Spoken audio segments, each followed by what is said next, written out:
साथीहरू मैले अघि तपाईँहरूलाई के भन्छ अरे ज्ञानु दिदीको इन्ट्रोड्युस गरेँ उहाँ हुनुहुन्छ हाम्रो अर्को आचरण ग्रीष्म गुरुङ हेर्नु न ताल हेर्नु न ताल ग्रीष्मको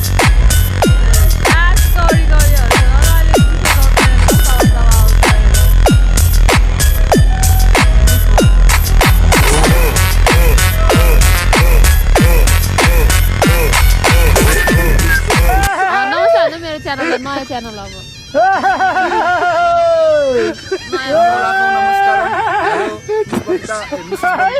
गुड मर्निङ